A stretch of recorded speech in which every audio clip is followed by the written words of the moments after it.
something else.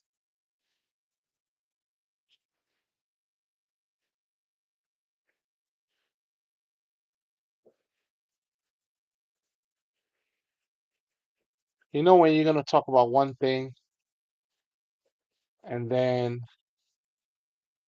you end up talking about something else. It seems to be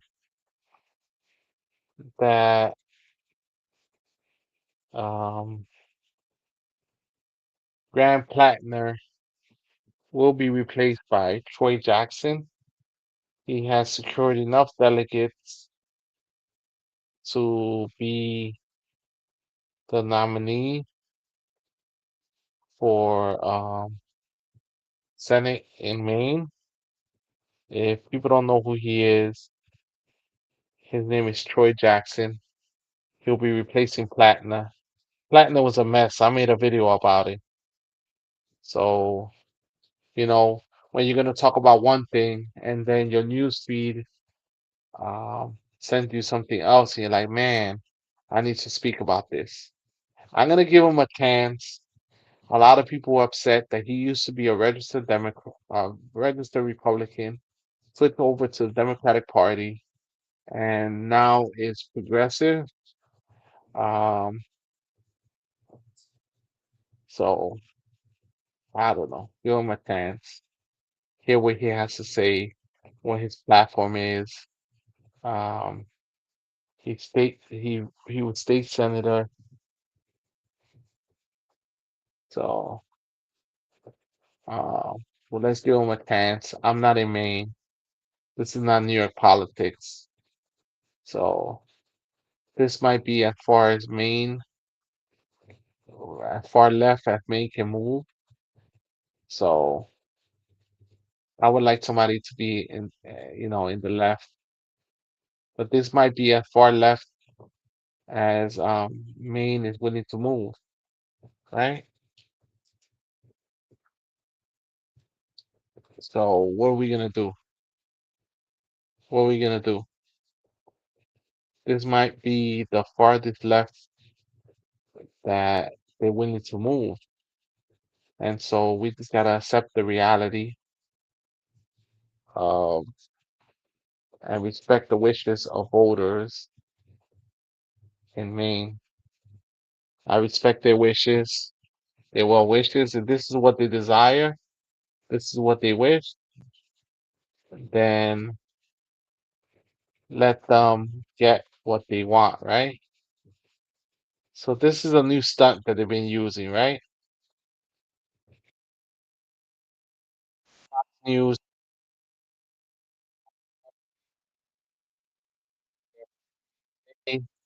ESA candidates, um, calling them out, even when they're not even Democratic Socialists of America, right? That's the funny part. They're just trying to get Democrats to speak badly of Democratic That Socialists, proposal. right? That's their goal, right? So let's hear what they have to say.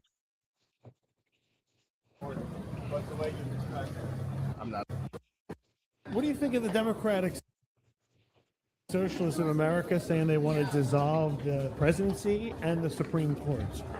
Do you think that would be a good Hold idea, on. restructuring the government like that? You have any opinion on the platform that they put out?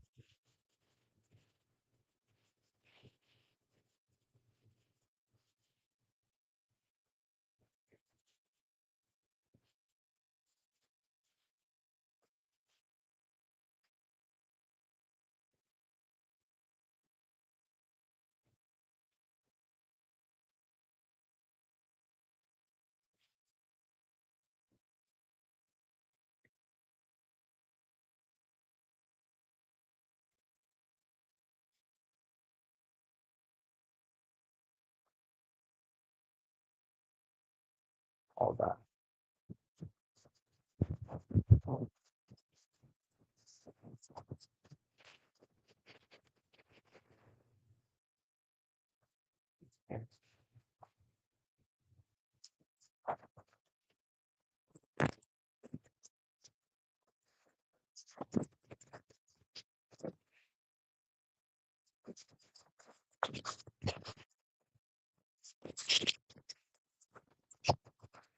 My headphones died.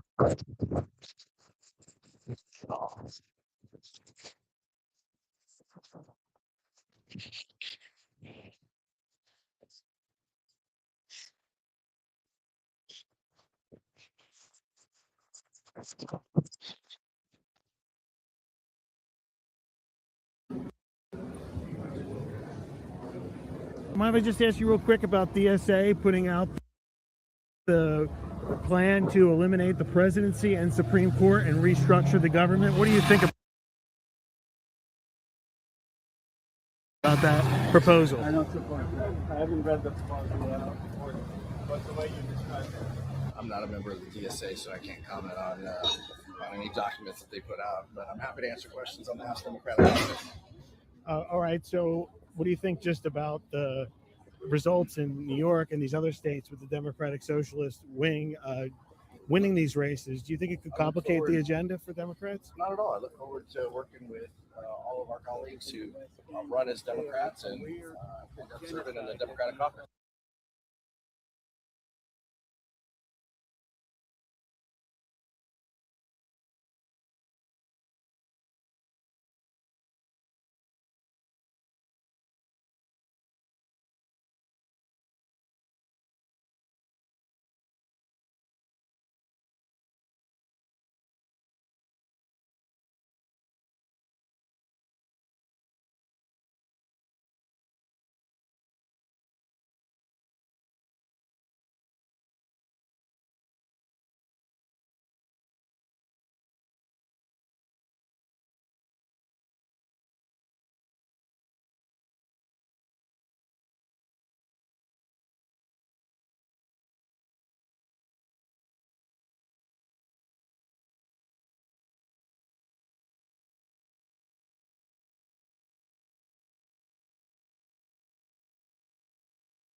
There's a faction within the Democratic Party that is willing to accept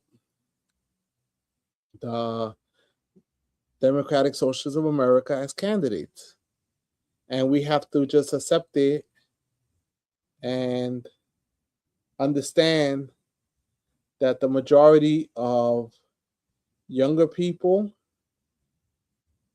and a lot of older people have warmed up to candidates like Zohran Mandani, to candidates like Alexandria Ocasio-Cortez that fight for the working people and are willing to stand up for what's right.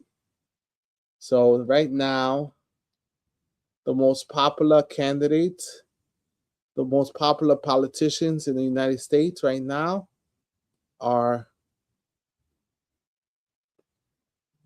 Alexandria Ocasio-Cortez, Barack Obama,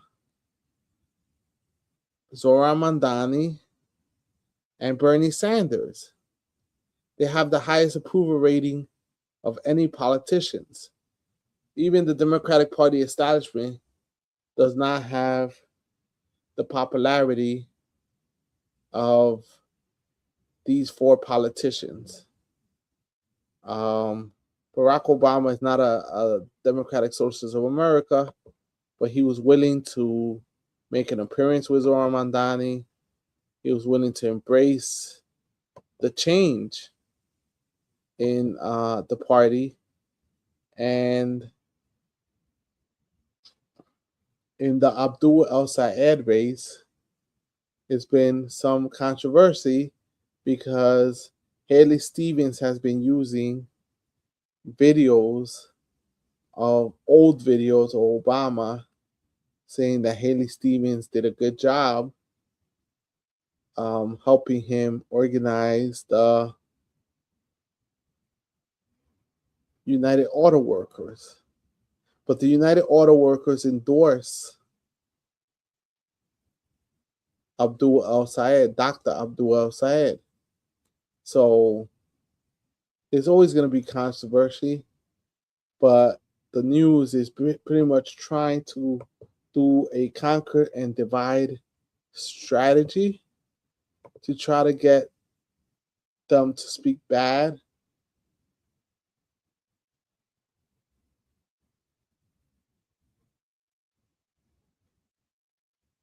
Right? And so, breaking. In a stunning announcement, Senator Lisa Murkowski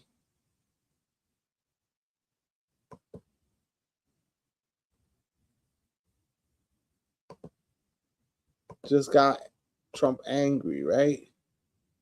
Said,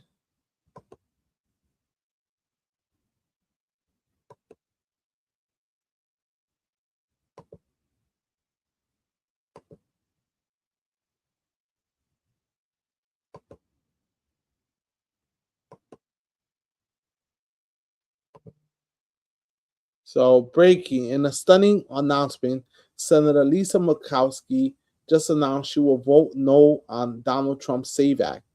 This will likely kill Donald Trump's last hopes of passing the bill. Let's go. And after he got on live television, national television, trying to bully and push the senators and the Congress to vote for the bill that he supported, right?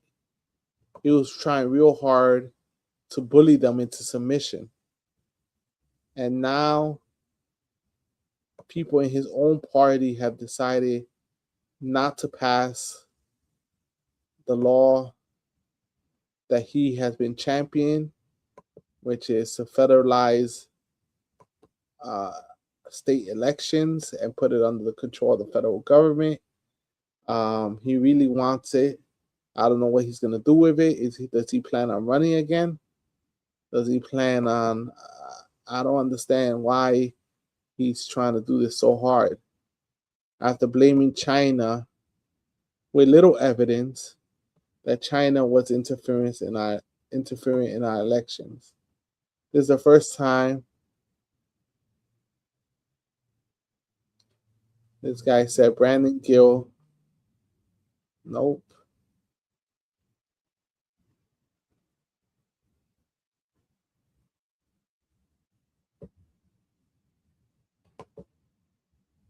And then the Democrats in Wisconsin say this, another important race, political. One Wisconsin Democratic state lawmakers granted anonymity to speak candidly said this regarding Francesca Hung. It's scary to think that this is the person who is leading the primary. There's a lot of us that think she's the nominee. Think if she's the nominee, we lose the seat, even in what's supposed to be a very big Democratic year. And we will lose the assembly too. Wow. So they don't have confidence in Francesca Hung. Why? I don't understand. I thought she was a very good candidate. Why are the Democrats trying to pigeonhole anyone that moves to the left? Right? Why are they trying to stop people from? Everyone's obsessed with this in New York. But the wrong person, Michael Rappaport. And this a-hole is trying to build this hate credit score by talking about arresting the PM of Israel. This is something that happens all the time.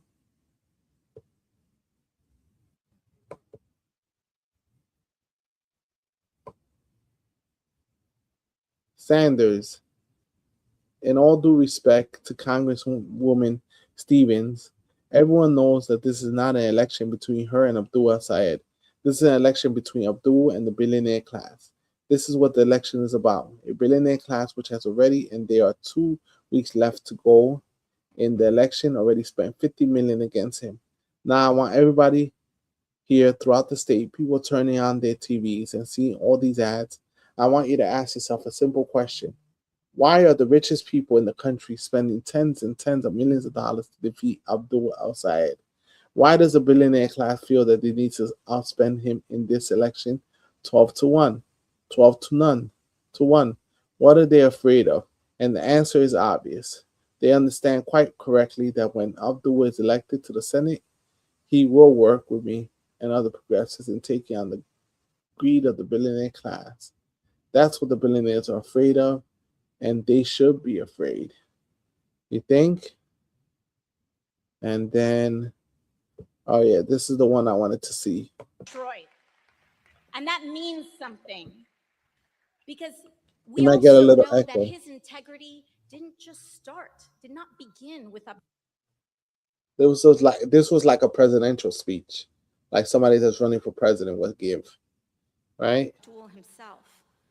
It began with his family and in the workers who built this city. It's in his parents and in the parents who kept their families together. Or rather, it's in the Abdul Syed. parents here in Detroit who kept their families together through bankruptcy and disinvestment. In the neighbors who kept showing up for one another when powerful people had written Detroit off. Abdul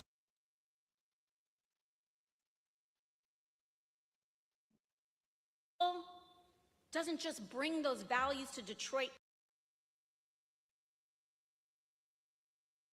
he carries those values with him day in and day out. And you all knew him before the rest of the country learned his name.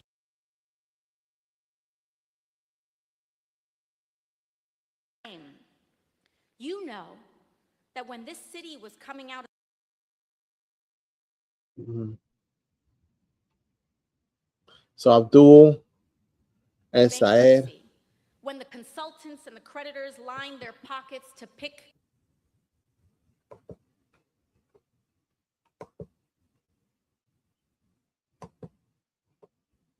So who's more popular?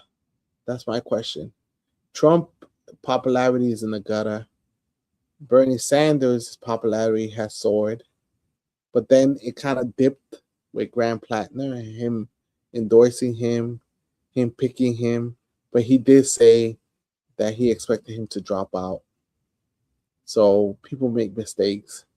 Zoran has been on he's been shooting up like rent freeze, taking on landlords. Everyone doesn't like landlords. Balancing the budget of the city, getting more money from from the state government to plug in the city's budget, um, passing universal child care, passing. Now he's trying to go after fast buses. He said he's still working on free, but fast buses. Um, the he went after Uber and DoorDash and all these other companies that were not paying the drivers the way they should have been. Um, he went through he has done so much, fine landlords and threatened to take them to court, got in settlement.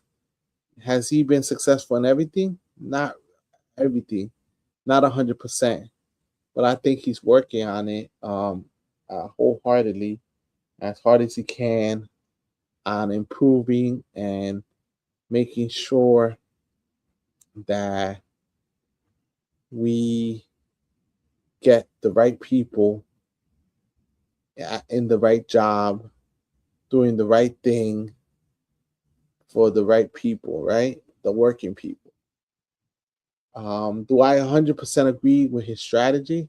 Not always. I don't always understand his strategy, but I like the fact that he corrects himself. And if something doesn't work, he's willing to try something different and try a different approach.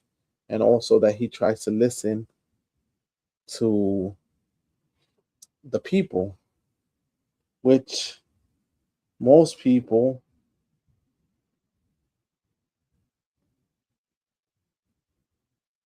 don't understand. the process he uses because he keeps it internally. No major leaks yet within his administration. He runs a tight ship, so which is good. It's something that people are not used to.